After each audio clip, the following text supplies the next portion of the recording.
Estamos de volta com Visão Política nesse segundo bloco, com o pré-candidato a vereador pela cidade do Recife, Edmilson Coutinho. Edmilson, você terminou, foi um primeiro bloco bastante recheado e com certeza atrativo para quem está ali acompanhando. Tem alguma obra que você possa citar? Só precisa de uma. Eu sei que tem várias. E qual é a situação dela? Qual o valor inicial e o valor que deve, o final? Dá só esse preâmbulo aí para as pessoas do Visão Política. Vou falar aqui especificamente. O governo PSB, ele é campeão de obras abandonadas. Aqui no estado, nós temos mais de 1.500 obras abandonadas pela gestão Paulo Câmara. Só da gestão Paulo Câmara? Ou do PSB como um todo, desde o Eduardo? Gestão Paulo Câmara com o Eduardo. Somando com o Eduardo. Isso, tá? E aqui em Recife, nós temos aproximadamente mais de 35 obras milionárias abandonadas. Eu estou falando aqui do Parque do Caiara. O Parque do Caiara, ele não chegou nem a ser inaugurado. Onde é o Parque do Caiara? Ali no Cordeiro, em Putinga. Certo. Ele não chegou nem a ser inaugurado. Ficou lá a obra abandonada, que era o projeto do Capibaribe Melhor, que tratava sobre a questão da mobilidade. A mobilidade aqui no Recife é uma questão que o recifense ele sofre. A verdade é que o recifense sofre. Foi gasto muito dinheiro com o BRT. O BRT já está sendo abandonado, porque foi implantado e já estão esquecendo do BRT, já é uma fase de retirar ele da pauta, porque a questão do BRT inicialmente era para melhorar a qualidade do transporte para a Copa do Mundo, e aí inicia-se essa nova obra da Conde da Boa Vista, porque de 2 em 2 anos, período eleitoral, sempre a Conde da Boa Vista ela entra em reformas. Não foi previsto ciclovia, é um verdadeiro absurdo, porque se nós pensarmos em mobilidade urbana, a ciclovia, patinete, skate, patins, isso daí faz parte da mobilidade ativa de uma cidade. Nós temos que pensar que andar com carro, andar de ônibus, é uma coisa que as grandes metrópoles já estão tentando abolir esse meio de transporte. Para quê? Para que as pessoas passem a viver na cidade, viver próximo do ambiente de trabalho. Nós temos o pior trânsito do mundo, porque a prefeitura ela foca na questão da multa. Ela não foca na melhoria do trânsito de fato. Então, esse é o verdadeiro problema do Recife. Nós temos aí o abandono do BRT e, mesmo assim, nessa obra da Conde da Boa Vista, por incrível que pareça, tem a construção de 2 paradas de ônibus ao custo de 5 milhões de reais. Ao custo inicial de 5 milhões. De 5 milhões de reais. Está lá, tem uma placa lá, e é um verdadeiro absurdo, porque se o governo já decidiu pelo abandono desse sistema, não faz jus, não tem justificativa alguma de construir 2 paradas, sabendo que o sistema vai ser esvaziado, retirado de pauta. Então, assim, a gente paga muito, as obras daqui do Recife, elas têm um custo altíssimo e a prefeitura ela não conclui como deveria concluir. É uma falha de gestão.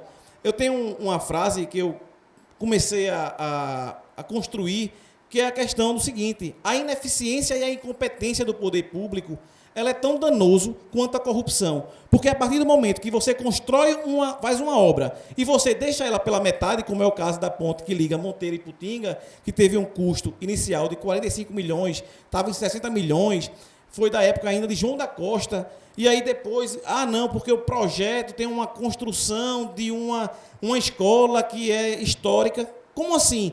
Como é que inicia-se um projeto e não verifica quais são os empecilhos para a execução da obra? Como é que inicia uma obra e só vem ver os empecilhos históricos com relação à questão de fã, a questão só depois que a obra inicia? Está lá uma obra paralisada, mais de 40 milhões gastos, e a Prefeitura do Recife aumentando a tributação para abandonar a obra. E isso daí é uma ineficiência, é uma incompetência de gestão e que precisa ser melhorado. O eleitor ele precisa melhorar a sua qualidade na escolha dos eleitores, na escolha dos candidatos.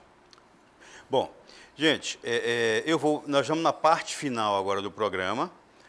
Eu vou direcionar aqui a conversa com o pré-candidato Edmilson, notadamente para a gestão geral do Júlio. Vocês que estão há mais tempo no Recife do que eu, sabem que é tradição do PSB, tanto na esfera estadual como municipal, ter o máximo de deputados estaduais ou de vereadores sob o seu comando, na sua alçada, para que os projetos todos sejam aprovados e para que 1.500 obras paradas, dentre outras coisas, dentre um conjunto de caos que sofre a cidade do Recife, os vereadores que têm a obrigação de cobrar, não cobrem, se omitam, se calem. Então eu tenho dito muito isso aqui no programa. Você faça uma reflexão. Se dessa forma está bom para você, não mude nada. Continue como está. Mas se não está bom, você tem a obrigação de promover a mudança. Você tem que mudar de vereadores aos gestores, prefeitos. Porque essa brincadeira já vem há quase 20 anos, PT, PSB. Então, se não está bom, mude. Coloque gente diferente, caráter diferente, para você ter uma Recife que você quer diferente. Vereador, aproveitando essa conversa aqui, olho no olho, como o senhor enxerga a Câmara de Vereadores? O que é que precisaria mudar? Se o senhor entrar, em sendo eleito, fosse presidente, quais seriam suas primeiras ações? Tem essa resposta e tem mais duas aqui que eu vou pegar do celular, você de casa que nos pediu.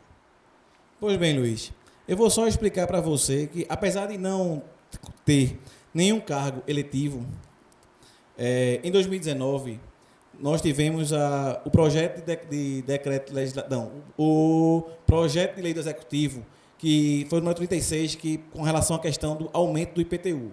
Nós fomos lá na Câmara de Vereadores, fizemos pressão. Como cidadão, como todos nós deveríamos fazer.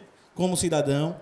E nós lotamos o plenário da Câmara lá para não ter o aumento do IPTU. Por quê? Porque se tivesse qualquer tipo de reforma no imóvel, colocação de cerâmica, teria o aumento do valor do IPTU, porque aumentaria o valor da base de cálculo, porque a Prefeitura entende que a reforma iria transformar o seu imóvel num imóvel novo, que é uma mentira. Tá? E vamos fazer pressão lá na plenária da Câmara de Vereadores. E fizemos a pressão e os vereadores entenderam que eles estavam completamente desconectados com os anseios da sociedade e eles pegaram e recuaram e não teve esse aumento. Tá? E no dia posterior, que estava todo mundo já descansado, tudinho, foi aquela sessão surpresa, eles pegaram e nós tivemos a aprovação do projeto de decreto legislativo PDL número 40, que tratava justamente do aumento do salário dos vereadores. Então, assim, teve um acordão no dia anterior para que o IPTU não fosse aumentado e no dia subsequente, com relação à questão do acordo, eles pegaram e aumentaram o salário dos vereadores.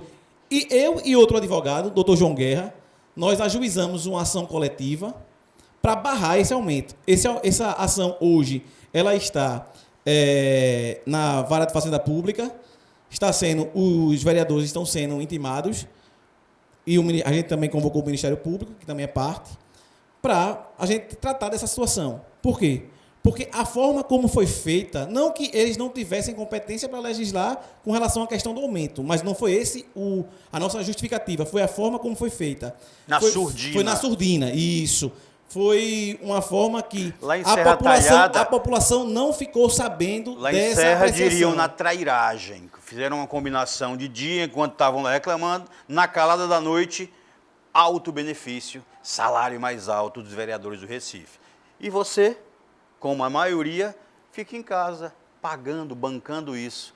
Né? E te falta uma rua melhor, te falta emprego, te falta uma comida diferente, te falta boa escola.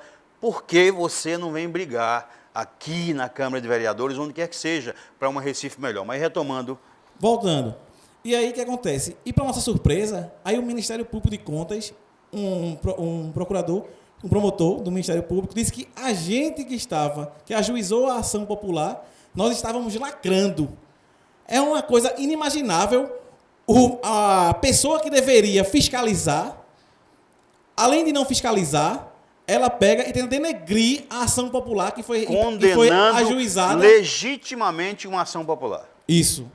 Então, assim, o nosso trabalho é de moralidade. O Partido Novo, ele busca aqui entrar em Recife para a gente ter eficiência, ter moralidade, fiscalizar de verdade as contas do prefeito, seja quem for, é fiscalização, é utilização da melhor maneira possível dos recursos públicos para a gente ter uma melhoria na qualidade do saneamento daqui da cidade, que hoje só 46% da cidade é saneada. Se a gente pegar bairros como Dois Unidos, Passarinho, todo ano morre gente, todo ano. E isso é uma culpa exclusiva da prefeitura. A prefeitura, ela gasta 46 milhões, 50 milhões anualmente com publicidade e não gasta o mínimo necessário com saneamento, com prevenção de acidente de encostas. Então, nós temos que mudar essa visão da prefeitura do Recife. A gente tem que valorizar o que de fato importa para a população: educação, segurança, saneamento, moradia. Perfeito. Deixa eu aproveitar, nós estamos aqui no 1 minuto e meio final, a conversa está muito boa, o Edmilson tem muito conteúdo e ele vai nos fazer uma promessa que, quando ele for aprovado, finalmente estiver liberado, já como candidato do Novo, ele vai voltar aqui de novo com mais informações para passar para você. Mas um bate-bola nesse minuto final. Quem é seu candidato, seu pré-candidato a prefeito do Recife? Hoje, o processo seletivo do Novo, o aprovado foi Charbel. Procurador. Charbel será isso, Charbel. Qual é o alinhamento do Edmilson de 0 é um pouco, de 1 a 10 com o governo Bolsonaro? Veja só. Bate bola, não pode enrolar. 8,5. 8,5, 9. Ele tem seus erros e certo. tem os acertos. Nota para o governo Geraldo Júlio. 0. Não está o 0? Tá... Nota para o governo Paulo Câmara. 0. Nota para a população de Recife. Veja só, a população ela está num processo de melhoria da qualidade do voto. É tanto que Bolsonaro, a direita, teve uma quantidade expressiva de votos aqui. Nota, vereador. Está fugindo, vereador. Diga lá. Qual foi a pergunta? Nota para os eleitores do Recife. 7. Pronto. Eu vou comungar com os 7 do vereador, porque a gente precisa realmente mudar a nossa forma de avaliar os candidatos. A forma tradicional com que a gente aposta nesses caras por indicação do líder comunitário A, do líder B, do líder C, não está dando certo. Aquele aporte que eles dão de uma coisa ou de outra não está dando certo. Nós precisamos mudar, tá bom? O Visão Política termina hoje com mais emoção, assim, com o apresentador, falando um pouco mais, porque a conversa com o Edmilson Coutinho requereu isso, exigiu isso. Edmilson, muito obrigado por suas considerações finais. Luiz, muito obrigado. E eu vou terminar com uma frase de Albert Einstein, justamente para o eleitor, que insanidade e loucura é permanecer da forma que está e esperar, aguardar um resultado diferente. Não temos como ter um resultado diferente elegendo as mesmas pessoas. Muito obrigado, Luiz, pela participação em seu programa. Muito obrigado a você pela frase excepcional. O Visão Política termina por aqui. Eu espero que você continue conosco, nos sugerindo mensagem. Eu deixei de ler um monte, que o Edmilson preencheu o espaço, tá bom? Até o próximo programa. Um grande abraço para você.